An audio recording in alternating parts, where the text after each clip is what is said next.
Hello, everyone. Welcome to Series 5 of the GBA Lightbulb Sessions. The Great British Entrepreneur Awards, in association with BT Skills for Tomorrow, have designed a free live stream series of Lightbulb Sessions to support small businesses and entrepreneurs with insightful and advice-driven sessions, featuring some of the UK's brilliant entrepreneurial minds to illuminate your path to entrepreneurial success. You can find out more about BT Skills for Tomorrow by heading to their website at www.bt.com/skills for tomorrow or by clicking on the link in the comment section. In today's session, Aaron Wilson sits down with Global Customer Success Manager at LinkedIn, John McGrath. Leading a global team, John consults at a strategic level, advising clients how to best leverage LinkedIn to accelerate business objectives. John will share his expertise and knowledge on how to successfully build your brand and social presence on LinkedIn. He'll provide top tips on content creation, brand strategy, network growth, and discuss how to utilize and build a LinkedIn community. There is an opportunity to ask questions during this session. If you have a question you'd like to ask John, you can pop this in the Q&A function at the bottom of your screen, and we'll do our best to answer these towards the end of the session. Please note there will be a poll at the end of the session, and all answers will be anonymous. And with that, I'll pass over to our host today, Aaron Wilson. Thank you, Chloe. Thank you, everyone, for joining us. It's going to be an exciting one for sure. We've never had like a LinkedIn expert on Lightbulb Sessions before talking about the benefits of LinkedIn, so it should be very enlightening for everyone. So, John, before we start, could you just tell us a bit about yourself and your job role? Yeah, of course, Aaron. So, yeah, my name is John McGrath, and I'm a Global Customer Success Manager at LinkedIn. So I work with some of our largest staffing clients. And really my role is to drive a return on investment for their spend with LinkedIn. So organizations, they invest heavily with LinkedIn, and really making sure that they get the most from that investment is down to me and the team that I lead globally. So really when it comes to the products that they have access to, one of the core products is their company page, their career pages. So really making sure that they know how to leverage that resource to be able to amplify their brand, to be able to really reach a wide audience is a big part of the overall solution that we provide as well. Cool. So how important is it to have a presence on LinkedIn? I mean, has this become more important over the past few years? Yeah, well, listen, I mean, I think if we think about the member number, it's about 800 million members currently. So that's a big audience. In the UK, it's probably about 25 million members. So it's a lot of people that are on LinkedIn. And in the last 2 years, we think about COVID and we think about the impact it's had on everyone's lives. People are sort of flocking to social and flocking to online sources, but they want trusted sources. And I think this is a really, really important point because LinkedIn is the most trusted source on the internet from a social perspective. We've been rated #1 over the last 5 years. And really that's the reason why LinkedIn is so special, because people feel safe on LinkedIn and people feel that the information they receive and the people they engage with is at a very high professional level. So it's never been more important to be on LinkedIn because people are active on LinkedIn more than they've ever been. They're interacting and growing their networks more than they ever have before. And like I say, where there's a lot of misinformation and a lot of mistrust in social out there, LinkedIn is sort of a safe haven and people really see it that way. And we've seen record numbers of people join the platform over the last couple of years. We're seeing record numbers of sessions, record numbers of engagement. So yeah, so it's a great time for any brand to be on LinkedIn at the moment. Yeah, I guess also especially with the whole COVID and lockdown, it's been harder than ever to network, and I feel like that's like the place to go to now as well for that networking experience. Yeah, and again, if you think about our mission, like LinkedIn's mission, it's to create economic opportunity for the global workforce, and really that's really important because it is about creating an economic opportunity. So whether it's you as somebody who wants to connect with somebody because they work in a company that you're really interested in joining and you're unemployed, or whether it's you who have a new company and you're looking to like grow your brand and grow your presence and reach different buyers that are out there, LinkedIn is a great way because people are professional on the platform and they're free to reach, if you know what I mean. There's a great organic element to LinkedIn that gives people this ability to create that economic opportunity depending on what they're looking to do. Yeah. So what kind of content should you be putting out on LinkedIn? It's a really good question. And listen, I think it comes down to what it is you're trying to achieve. And again, if we think about brand, like, so if we just talk about a brand, I mean, there's probably three things to sort of like focus on when it comes to content. So, and it comes down to like how your brand is seen, I suppose. So like, first of all, it could be the fact that your brand is unknown. Okay, so you haven't got a known brand. And what you're trying to do at that point is you're trying to get recognized. And so it's like, I've heard of this brand. Like, that's almost what you're trying to get people to sort of resonate with. Right. And in that case, really, it's about a consistent message. It's a consistent message to the right audience. So it's about identifying what that audience is and having a consistent message about what your brand is. So that's in that unknown space. The second element really then is whether, it's where you're unclear about what you do. So they might know your brand, but they actually don't know what it is that you do. Right. And what you want to be in that space is relevant. So you're trying to be relevant. And really what that comes down to is that I know what this brand does and it might be able to help me. So, yeah. And in that space, then what you're looking at really is, it's about sort of understanding what the problems are that the audience or that your member base or that your target audience is looking to solve.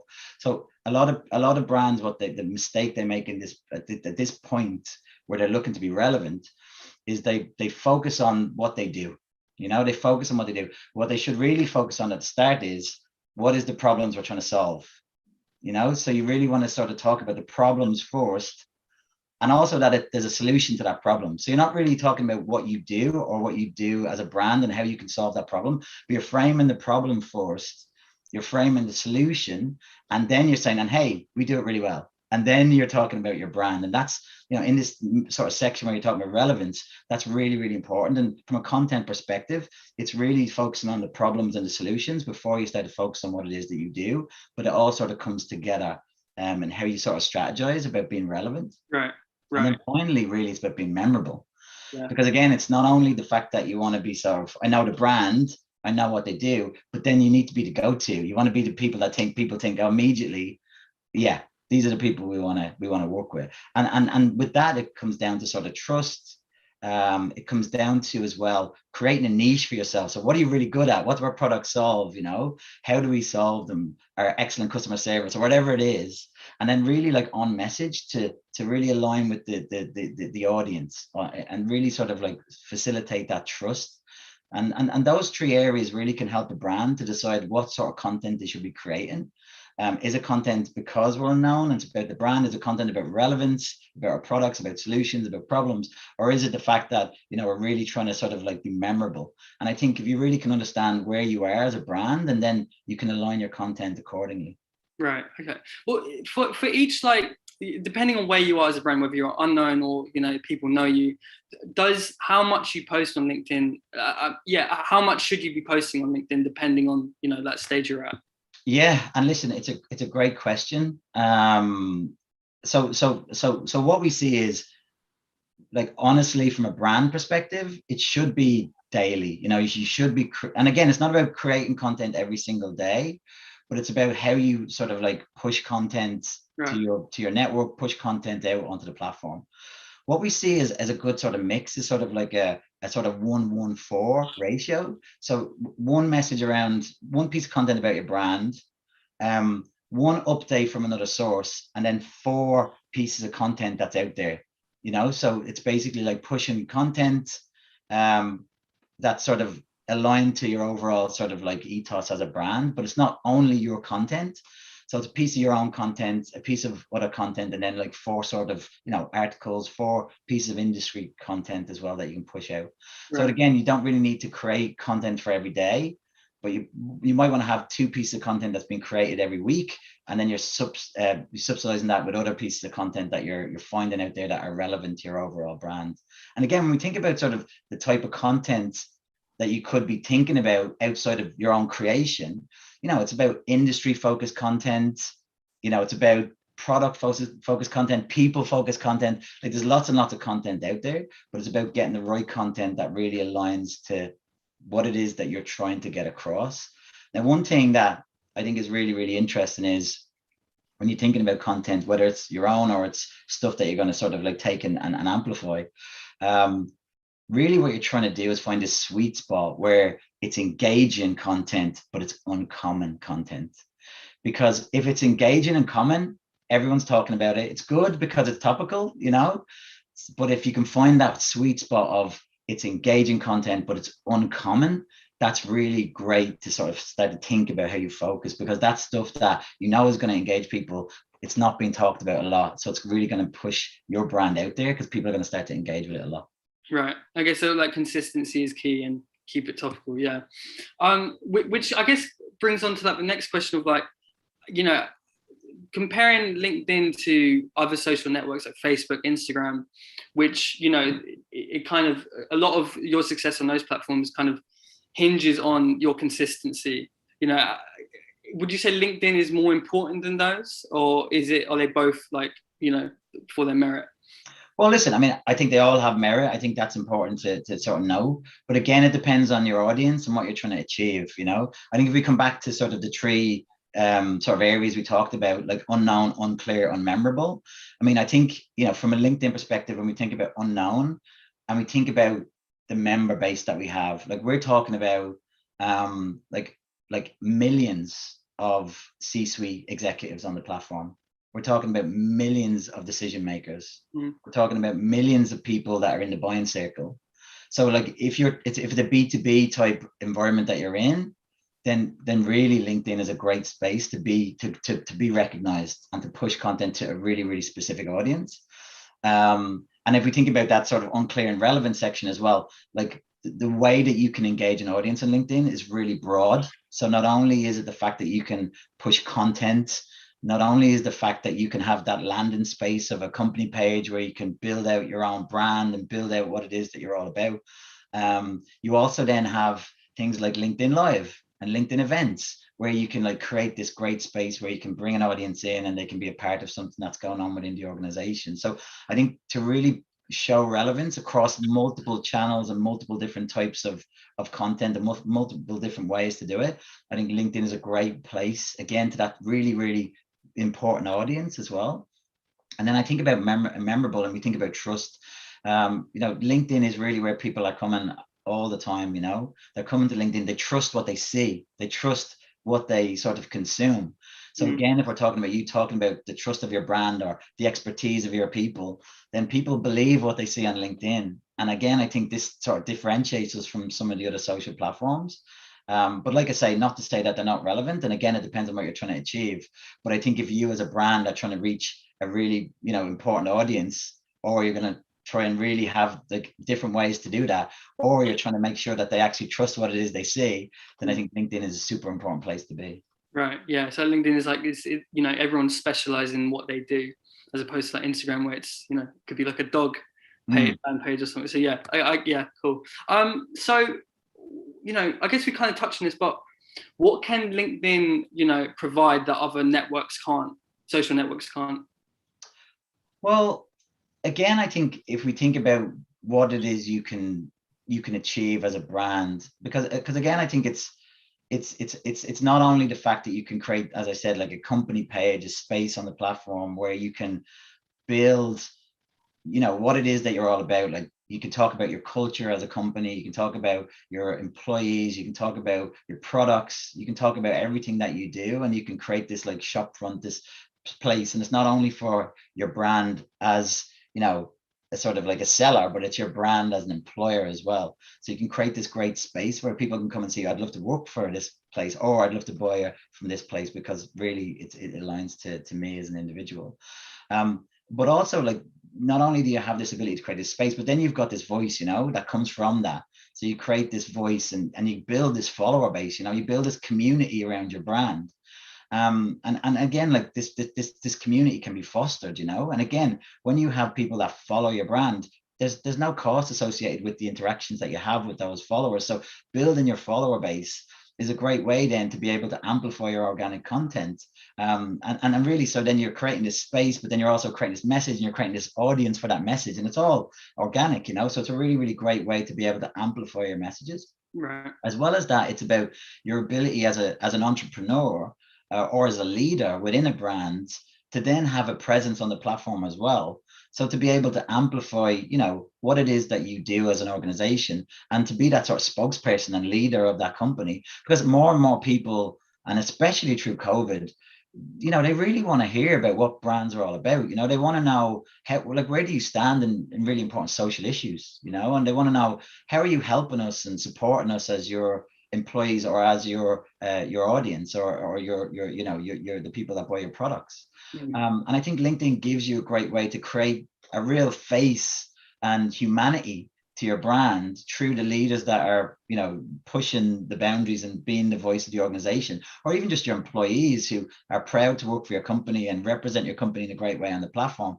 So I think, you know, it's beyond just a brand, but it's really creating this community around that brand, and then really building this like great sort of like way to be able to present yourself to the world on the important issues that are out there, on what it is that you're proud to do, and also, yeah, on the great products and services that you provide as well. Okay, cool. We got a question just coming in now, actually. So are there any tips for building personal brand rather than business brand on LinkedIn? Yeah, listen, I mean, it's a really great question.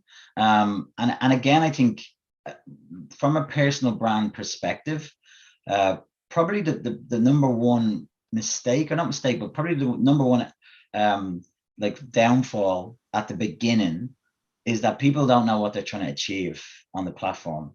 Because if you're looking to grow your network because you want to sell to a specific audience, but you're very, you know, you're just an individual, you're not a big brand at the moment, or if you're looking for a job, or if you're a professional in the space, you know, in all of those scenarios, you have a different sort of focus, a different objective.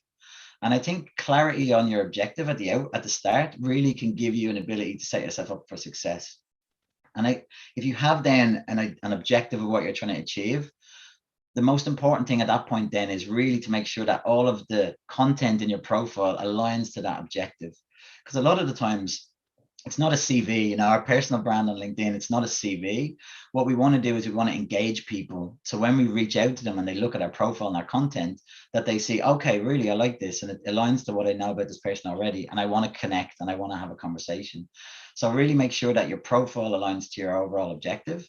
And again, I think sometimes what the profile can be, and probably the question to everyone is, if you read your profile and you're bored in about 10 seconds, then guess what? Everybody that reads your profile is bored in about 10 seconds. So I think you need to make sure that your content about yourself, your overall statement that talks a little bit about you, what you've done in the past, like all of these things, for me, they should be emotive. Like, it should speak to your passion. It shouldn't be just like, you know, very bland, very sort of like one-dimensional, because again, people are human, and human beings, they want to connect, and connection comes through emotion, you know, and it comes through passion. And I think when people talk about their passions, I think that really, really helps. When, you know, you go to somebody's profile and you read it, you sort of feel that passion and emotion, and it sort of brings you in a little bit as well. The other thing to talk about from a personal brand perspective is you have to have a strategy for network growth, because a lot of the times people are connected to their family and friends and people they've worked with, you know, but it's really a reactive way that they actually grow their network. So they wait for people to come to them, and usually the people that come are connected to them in some way. Whereas if you have a strategy on LinkedIn to grow your presence in a specific way, or if it's the fact that you're looking for a job, or if it's the fact that you're looking to, you know, just maybe just to really break into a specific industry that you've never sort of like had any real connections in before, then really it's about identifying who are the people that you want to connect with, you know, and identify them based on the fact that they're going to see your content, you know. And this is what it's all about, is the fact that as an individual with a personal profile, your connection base see your content, similar to the company profiles and the organic posts. Your content then becomes part of their feed. And again, if I'm trying to have a voice or become a brand as an individual to a specific audience, if they're not part of my network, then they're not really going to see my content. And if I want to amplify my brand, I want to start to connect with those people. So I want to start to really be proactive with my connections, reach out to people that I want to connect to, be very thoughtful about how I want to connect as well. A great way to connect to people is to do it through a referral. Who else are you connected to together? if somebody's really important to you, don't do something that's going to maybe make them not want to connect with you, like just sending a blanket, template that says, please connect with me. And it's a LinkedIn written message there, so make sure you're thoughtful about how you reach out. And again, for me, when it comes to that, number one is a referral through somebody you know in common. Number two, if you're going to reach out directly, be yourself and be authentic. Like, let them know why you want to connect with them. So don't just connect and make it about you. Make them realize that there's something in it for them as well. So I think, make sure that you have the right objective. Make sure that your content in your profile is aligned to that objective. Be emotional, talk about your passion, and then be very proactive about your outreach. I think those are some really good tips about personal branding on the platform. Okay, well, so who exactly should be on LinkedIn? Is there anyone or any brand or industry that this isn't necessary for? It's, again, Aaron, a really good question. I mean, honestly, and again, I know I work at LinkedIn, and I'm a massive fan of LinkedIn, and I really am. I align to our brand, and I align to what we're trying to achieve. And honestly, I think most people at LinkedIn, we're so passionate about what we do. But really, there isn't really an industry that's not present on LinkedIn. What we found over the last number of years, and it's really, really interesting and super cool as well, is that we've seen the beyond professional space become super engaged on the platform. So we have like some of the highest engagement on the platform is for like truck drivers, chefs, warehouse operatives. And again, like say, it wouldn't be traditionally what you'd expect from a member on LinkedIn, but LinkedIn has really like created this space where all the barriers are now taken away, and we want to be the place where all professionals get economic opportunity. It's not just the sort of white collar office professional space. It's anybody that is in the working space that they can come to LinkedIn and they can get, economic opportunity. They can connect to others. So in my mind, and again, if I think specifically about the UK, like in certain countries, what you could say is the sort of the penetration from a member perspective versus the population isn't exactly on par. But actually with the UK, if we think about it, like I say, over 20 million members, it's a real great representation of the UK workforce. Right. Yeah. No, definitely. I think we can see that just from being on the, for 5 minutes. We got a question coming in from James. Does LI prefer posts that do not include an external link? In other words, posts that keep people on LinkedIn?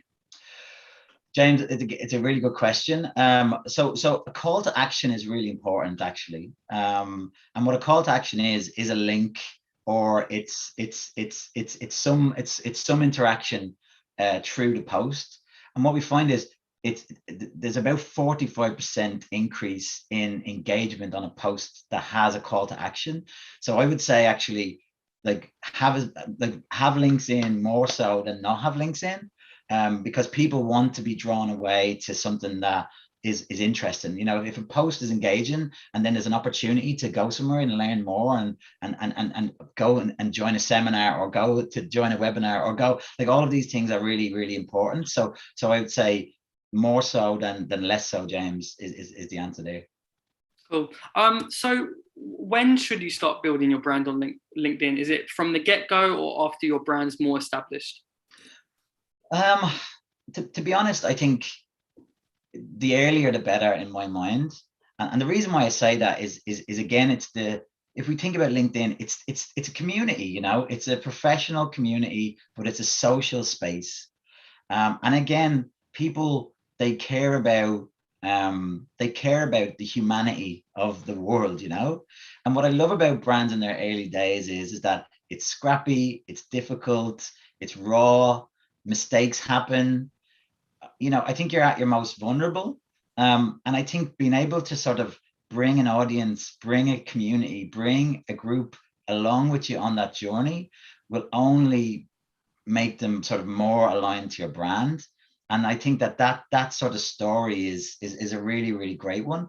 And also, like, as you get to milestones, being able to celebrate that with your community is a really, really great way to build that affinity.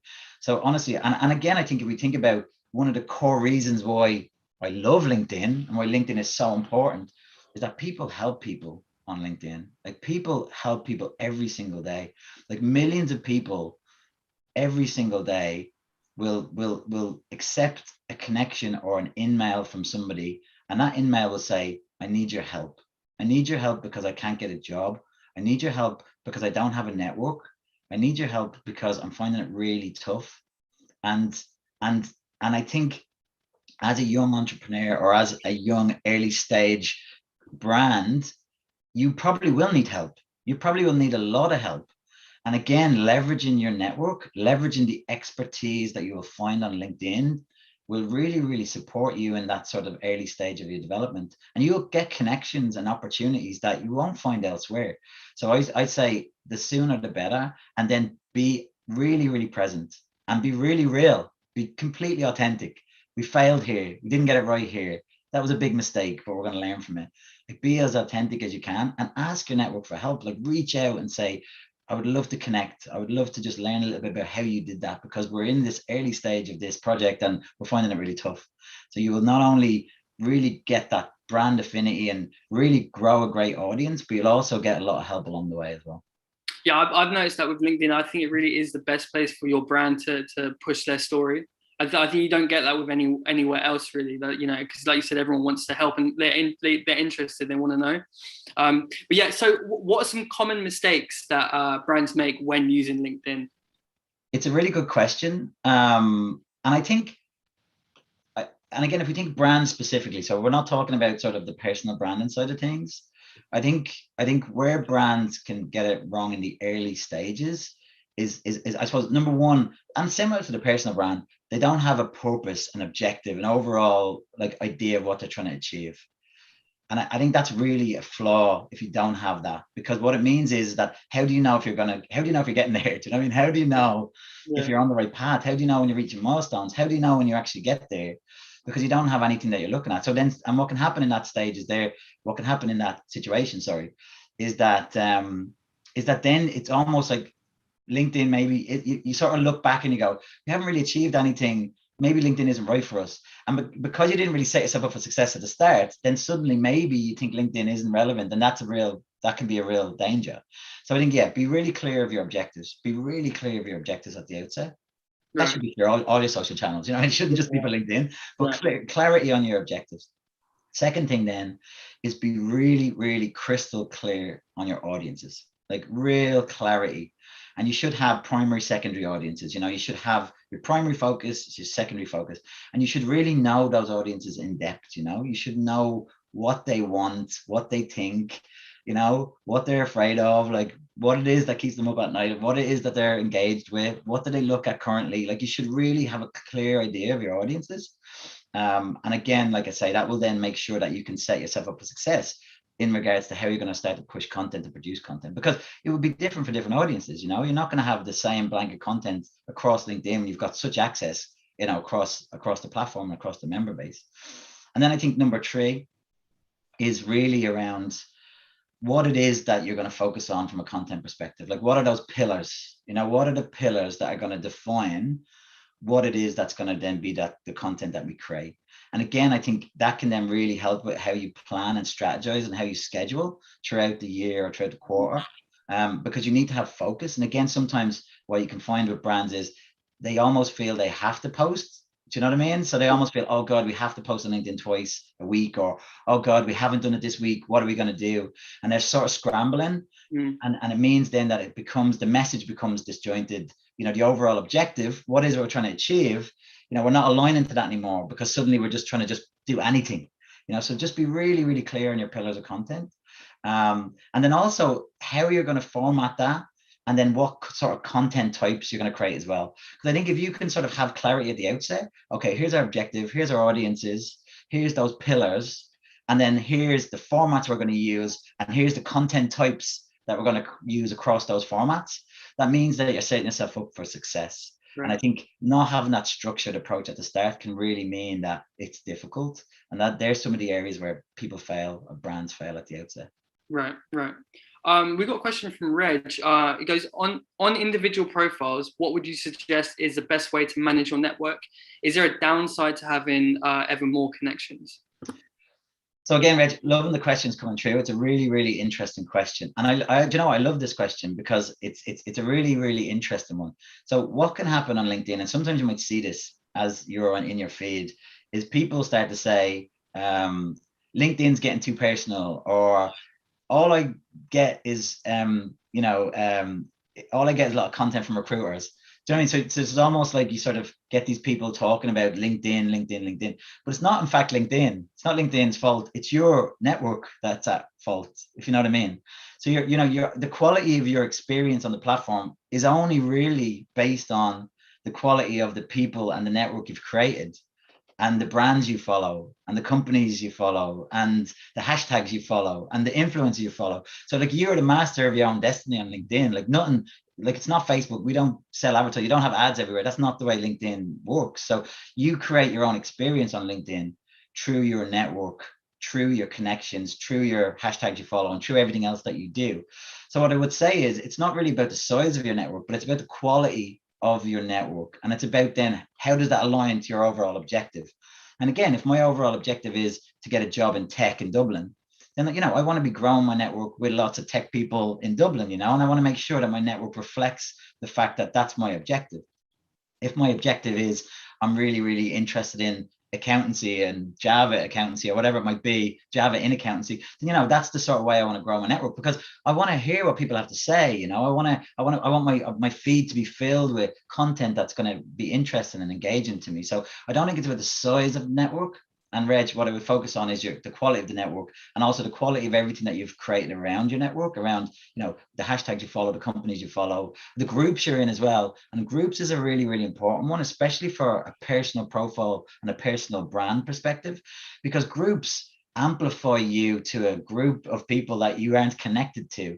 And groups are amazing because, again, if you're looking to have like-minded people come together and solve challenges and look after each other and answer each other's questions and help each other, groups are a great place to go. But also from a personal brand perspective, if you're looking to grow your network in a specific way, a great way to amplify your brand and then build connection after it is in groups. Because if you could find a really good group that potentially has great people in it that are all very interesting to me because they align to my objective, and then I can start to engage in that group in a very positive way and become a voice in that group, then they will obviously want to connect with me because they'll have seen me and I'll have helped them and they'll have helped me, and there'll be conversations in the group. So I'd say, I know that was a bit long, Reg, but like I say, quality of your network, leverage the followership that you can have and the way you can follow and like and do all these things, different brands, different hashtags, and then also make sure that you're leveraging the group's experience. I think that's what's so scary. It's so easy to be like, oh, I'm just going to get as many connections as I can, and that kind of just backfires. And then you have to be like, oh, I have to get rid of all these people now. So what would you say the most important aspect of LinkedIn is? Well, it's a big old question, Aaron, I have to say. Again, listen, I think for me, I think honest, and again, listen, I speak from experience. Like LinkedIn has been a part of my life for such a long time. Like I came home from traveling in 2009. I couldn't get work. I was out of work for like 9 months. It was like recession time. You remember, it was the worst time to leave Australia, where I had a great job and the sun was shining all the time. But I came back to Ireland, couldn't get work, and nobody was applying to my jobs. My applications for jobs. And honestly, I felt so disheartened. It was so difficult. And LinkedIn really gave me something that I couldn't have outside of LinkedIn, which was, it basically gave me this opportunity just to connect to people and say, listen, I'm in a really tough place at the minute. You're in a company I'm really interested in. I'd love half an hour of your time just to learn about how you got that job. If you have any tips, if there's anyone you could introduce me to. And honestly, suddenly people started to come back to me. So for me, the most important aspect of LinkedIn is the community that's there. And what that community can do for everybody, whether it's you trying to sell a product, whether it's you trying to get a job, whether it's you just trying to learn or develop or grow your network. I think community is at the core of everything that LinkedIn is. And honestly, it's the thing that I'm most proud of to work for LinkedIn, is the fact that so many people are helped every single day. Yeah. I got a question from Ludmilla. I'm sorry if I'm butchering that name. So any tips to grow organically if you're a B2B small ed tech startup focused on higher education? Yes. So again, I mean, I think if we think about organic growth, and it's super important, there's probably some steps to take to get there. I think first of all, it's really important to to set engagement targets. Like, so, you know what I mean? Before we go into your content or anything like that, I think you need to know, okay, what would be good as we move forward, and a realistic targets. You know, you're not going to grow from 0 to 100,000 in a couple of weeks or something like that. But I think, yeah, so have specific targets you're trying to achieve from an engagement perspective. And then secondly, it's about delivering value. Like, that's all your content should be about, not you. It should always be about the people that are out there that you're trying to engage. So really think about your content and think about what's important to people that you're looking to engage. Because like I said at the start when we were chatting, Aaron, like, people are engaging more than they ever have. People want to engage, you know, so that's what you need to remember. People want to engage, but it has to be relevant to them. So really think about engaging content that's relevant to the audience that you're sort of looking to target. I think, you know, and we talked a little bit about it again earlier on, a steady cadence, you know, be consistent with, you know, how much content you're creating, when you post. The mornings are always better. And again, like I say, you'll have to find your own rhythm depending on your company, but what we know is mornings are better. The weekends don't really work too well, you know what I mean? So Monday through Thursday is probably the days you want to focus on, and then mornings then is really sort of where we see, you know, a good sort of way to start thinking about that. But again, it's about, you know, you'll find your own rhythm. Again, eye-catching formats. So, you know, think about the format of your content. Remember, people see it in their feed, they see it in their mobile experience, they see it when they're on the bus, they see it when they're at home. You know, so think about the types of eye-catching formats that you can create to be able to really like grab attention early. Mix up your content as well. Do you know what I mean? Like, don't just have it sort of like one-dimensional. Again, we talked about the 114. Like, think about the types. We talk about the pillars of content. So, you know, think about the types of content you want to create and have a strategy around making sure that it's engaging, but across different areas. Respond to comments, like, so important. If somebody's willing to comment on something that you've pushed out there, respond to it. Try to build a dialogue, a conversation. Thank people for commenting. So make sure you respond to every single comment that you get. Really, really, really important. And then take advantage of hashtags and also the at functionality. So use an at, you can bring in an individual to a piece of content that you've created, and using the hashtag, it's amplified through that hashtag. So people who follow those hashtags, people who look at the hashtag feeds, they will see that content start to surface. Really, really important. Again, we talked a little about it, call to action. 45% increase in engagement. So a call to actions, whether it's a link out to something, whether it's a link to an article, whether it's a link to, you know, an opportunity to join a webinar, you know, make sure that you add call to actions where you can. Act on the insights that are part of your page.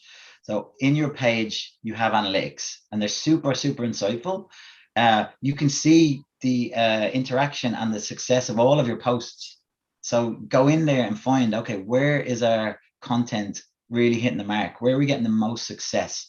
So analyze all of the different data points you've access to really understand, where are we being successful? Where are we not? Why are we not? How do we change it? And that stuff will really, really help you start to continue on that journey of learning as you go and focusing on the areas where you're getting the most success.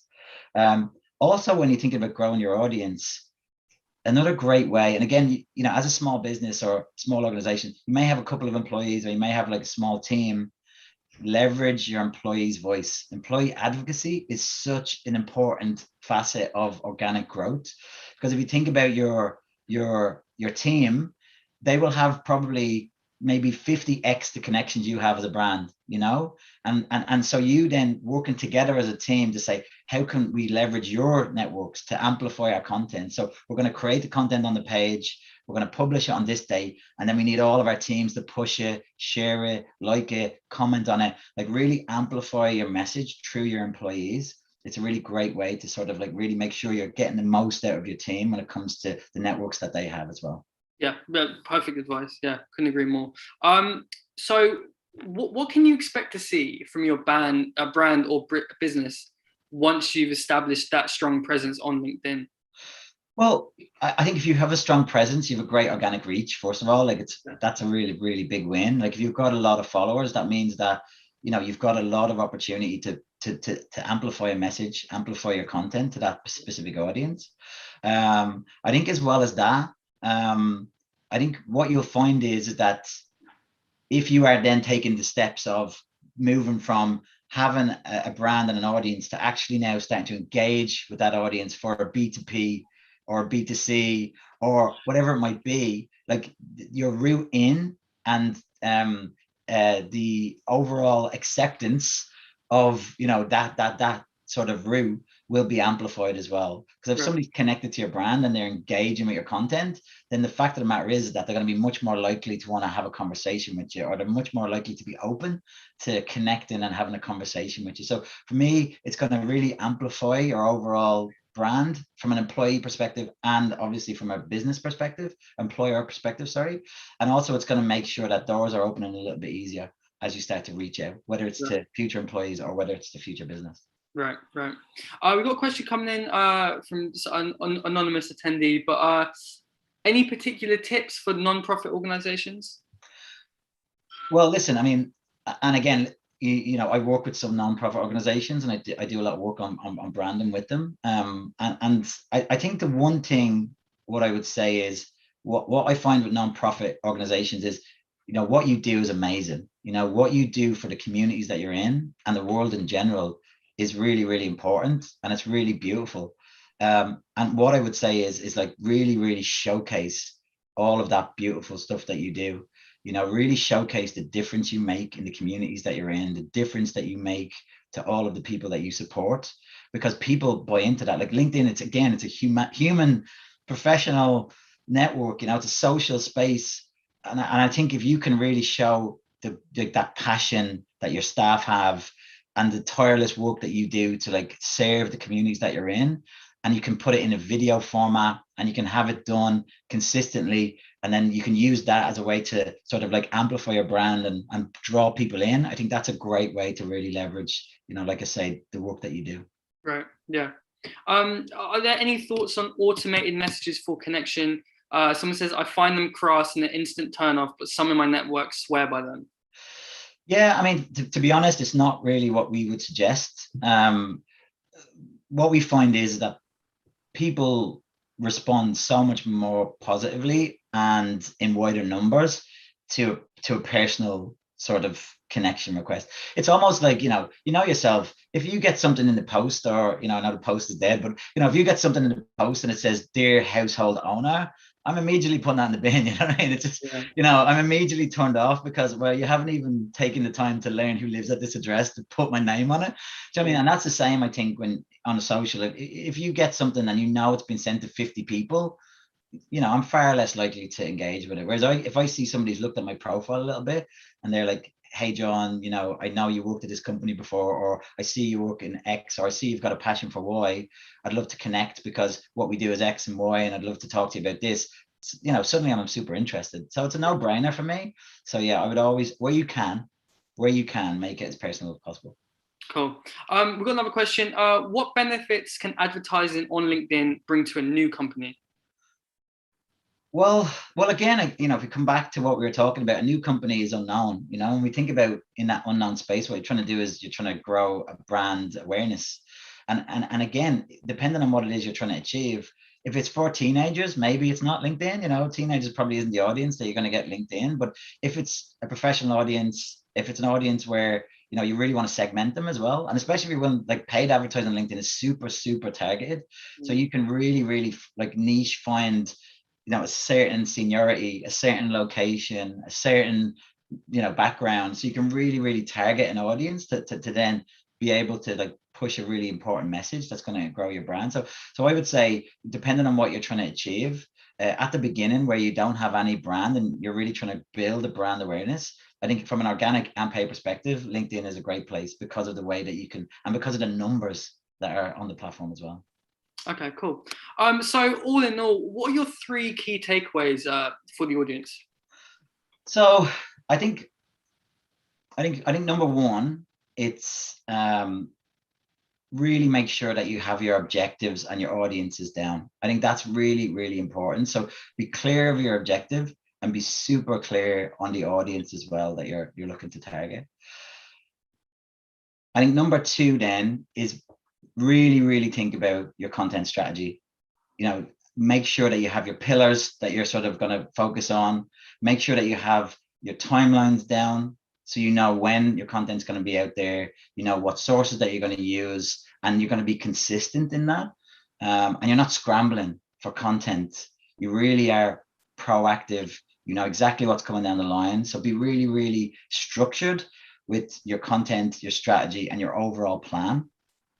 And I think finally, when it comes to content, it's really about being interesting but uncommon. You know, I think that really is so important. Yeah. You want your content to be really interesting, really engaging, but you don't want to be doing everything what everybody else is doing. Right. Perfect. Well, John, thank you so much for talking to us. I know I'm going to be using LinkedIn a lot more now, and I'm sure everyone who's watched this is definitely going to as well. But yeah, I hope you have a great day. Thanks for taking the time, and I'll pass you back to Chloe. Thank you so much, Aaron. Appreciate your time. Thank you so much, John, for sharing your expertise and knowledge with us today. It's been a great session, so thank you for joining us. No problem whatsoever. Really appreciate it. It's been really fun. And listen, if anyone wants to connect with me, if anyone has anything that they'd like to know or delve into a little bit more, please feel free. Happy to help and happy to connect. Fantastic. I have included John's LinkedIn profile in the comments if you would like to connect with him after the session. We'll be back at the same time next week with Will King, founder of King of Shaves, and Tally Davis of Lush, as they discuss how to make sure the packaging of your products are sustainable to phase out the plastic. If there is anything you'd like to catch up on from today's session, we'll be sending out a replay of this recording later on today, and you can find the replay and future sessions at www.lightbulb-sessions.heysummit.com. Thank you very much for joining us today, and thank you again, John and Aaron.